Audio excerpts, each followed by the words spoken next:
All right, well, thank you everyone for joining me today. I'm here to discuss body concerns after Ozempic and weight loss with some great panelists. You guys can introduce yourself and talk about a little bit why you're passionate about this topic. Dr. Baldenhofer? Good morning. I'm Dr. Craig Baldenhofer. I'm a board-certified plastic surgeon who specializes in breast and body, and I'm here to talk about massive weight loss patients and post-weight loss body contouring. I'm Joanne Vitale. I'm a physician assistant, board certified, and I'm practicing for 25 years. I have a background and concentration in plastic surgery and medical aesthetics, and I'm also here to join the discussion today, thank you for having me, on rapid weight loss and the effects of skin. My name is Erin Biel. I am a board-certified physician assistant. I have a dual master's in science in occupational therapy and physician assistant studies. I worked in aesthetics and predominantly general surgery and bariatric surgery for the past 10 plus years. I worked with patients prepping them for surgery, assisted in the OR, and also helped them and consulted them on diet, exercise, and the use of medication to help them reach their long-term goal.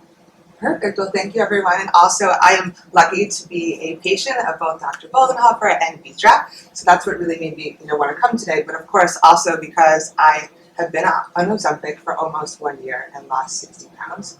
So I'm really happy with my initial results. Thank you. But of course, my body has changed. It looks a little bit different now than it did the last time I was this weight. So definitely want to learn more about my options for sure.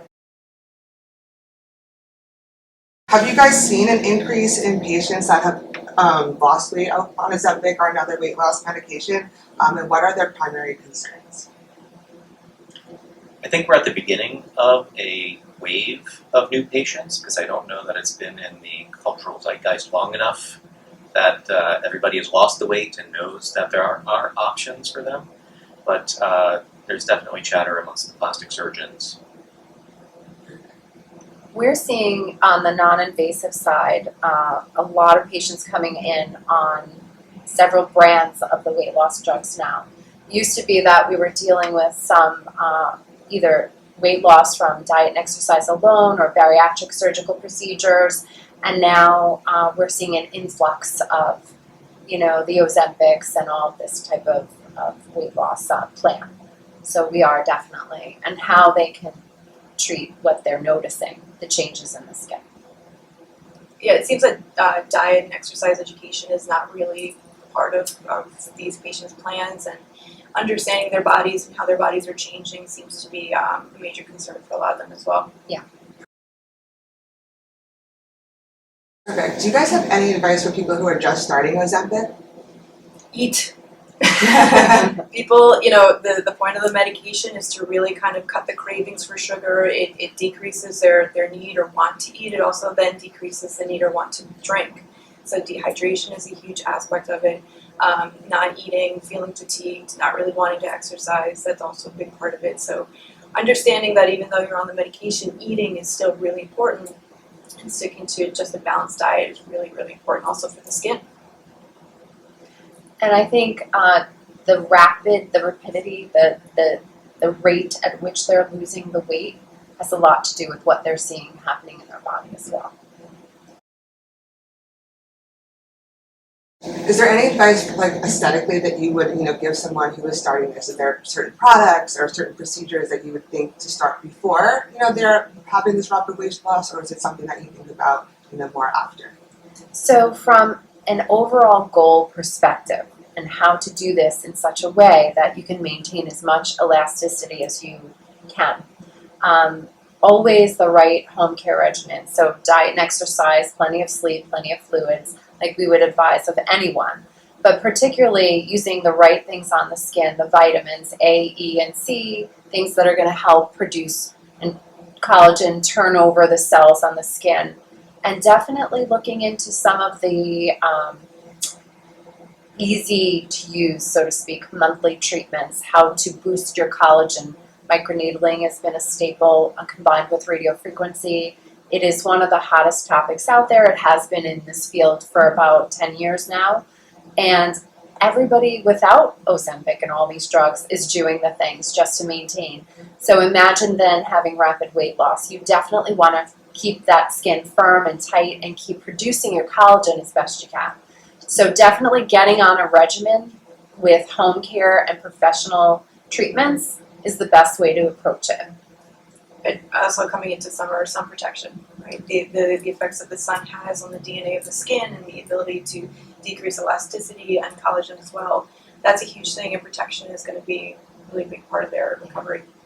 And then for us, knowing when to reach out to Dr. Baldenhofer, a board-certified plastic surgeon, and saying, this is now, you've lost, once you're over 35 to 50 pounds, you really start seeing that hollowing.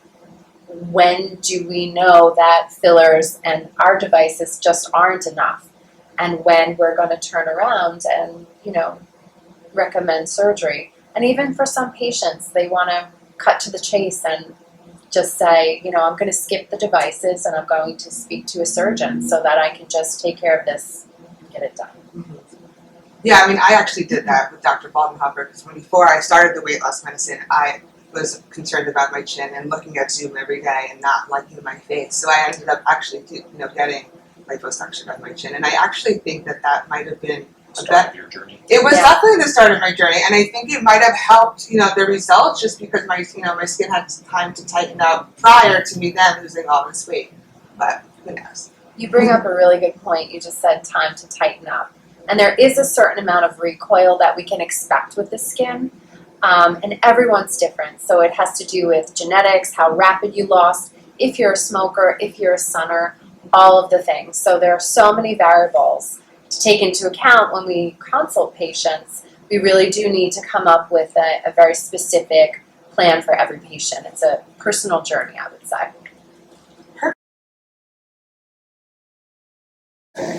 So some people were asking how, so they reach their goal. So when do you come in, when you see the goal, the weight goal coming up, are we going to meet with you then, or are we going to meet with you, months prior? What do you think is the best time to come in for a consultation? I think quality of life is a huge thing, and we always used to tell our patients when they've gotten themselves to the goal, their goal weight or whatever number they had in mind, and were able to maintain that while keeping a good quality of life, not starving themselves or feeling like they're really missing out. That was a good time. And that they weren't also fluctuating in weight. I know fluctuation is also a big issue for skin, accident, and whatnot. Any patient should be at or near their ideal body weight because the aesthetic result is going to be the best. And you also want to not be in a state of active weight loss because any surgical procedure involves healing, and you need to be nutritionally optimized in order to heal.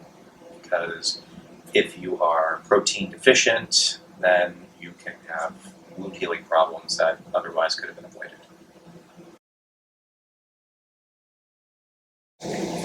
So I want to talk a little bit about what procedures are out there and what you recommend for patients. So for myself, I know that my skin's a little bit loose. I mean, it's not terrible, but I definitely would want it tighter. I can see a little bit of more sunken in my eyes. I don't have Ozempic face, I don't think, but definitely Ozempic butt is definitely a thing that's happening.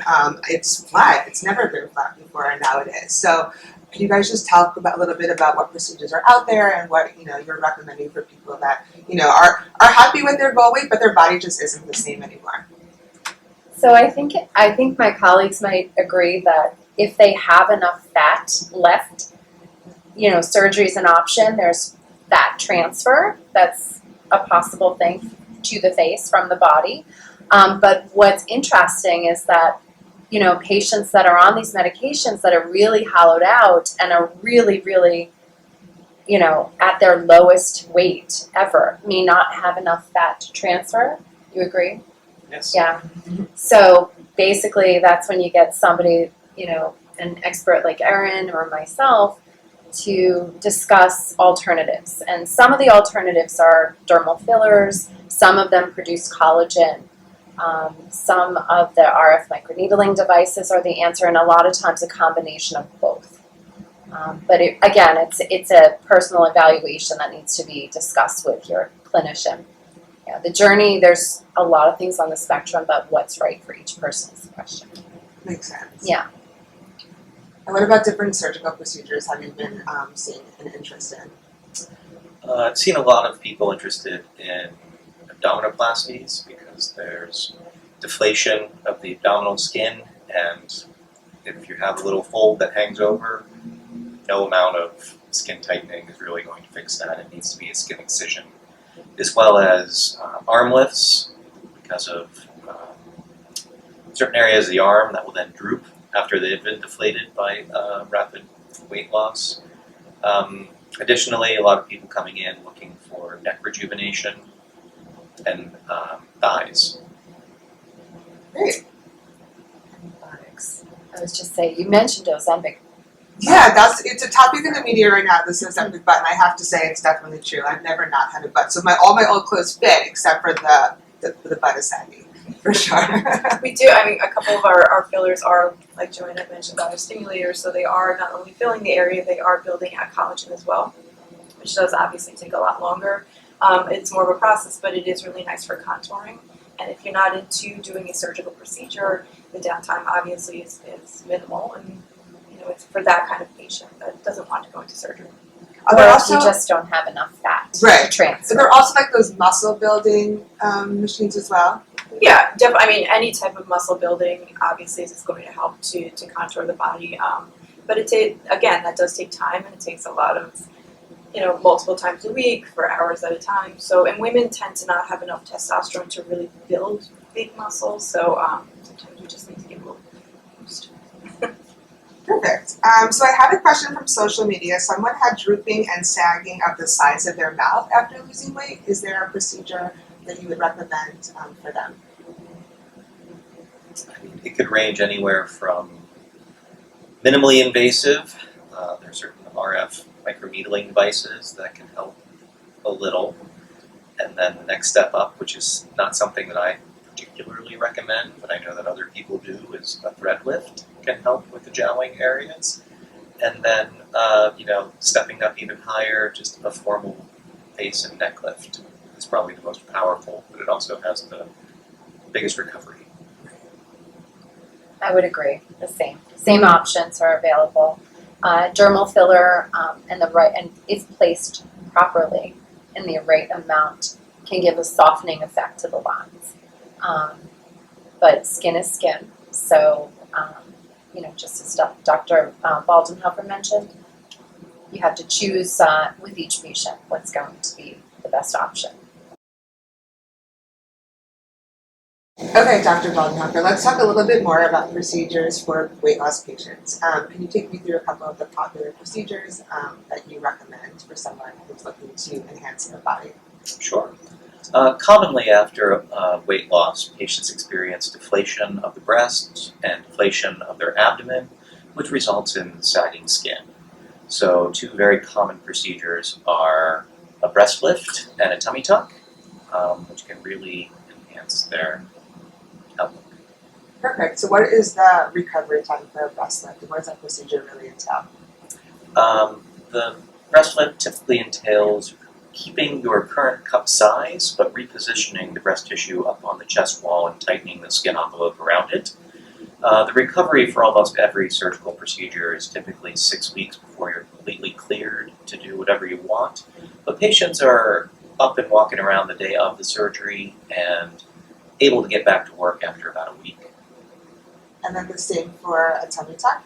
The recovery for a tummy tuck is a little bit more involved, but typically patients can get back to work after about 2 weeks, but they are up and walking around the day of the procedure. And again, everybody is 100% clear to do anything they want by about 6 weeks. I know there's some procedures that are covered by insurance for weight loss. Can you talk a little bit about that and what those procedures are? So if the weight loss is causing medical conditions from skin rubbing on skin, creating rashes or ulcers, typically this will happen just above the pubic area. There's a procedure called a panniculectomy that is often covered by insurance, which is simply excision of the excess skin over the fold. It's not a formal tummy tuck, but that procedure could be combined with a formal tummy tuck, which would give you much more skin excision and a much better contour. Perfect. Additionally, for any of these procedures afterwards, obviously any surgical procedure excising skin is going to have a scar, and we try to make the scar look as nice as possible. But there are some non-invasive things that can be done after the fact to improve the appearance of the scar, such as RF microneedling, which Joanne can speak to. Yeah. Basically, we see a lot of patients in follow-up post-surgically. We definitely love to take a fresh scar and improve color, texture, size, all the things by resurfacing that tissue in the skin. So we wait until we're at a certain point post-operatively. Dr. Baldenhofer clears them to come in and have some non-surgical skin resurfacing so that we can really improve and minimize the appearance of scars. It's very satisfying to patients if they don't have to look down and have a constant reminder of, that procedure. It minimizes it, it doesn't erase it, but it's very, very effective.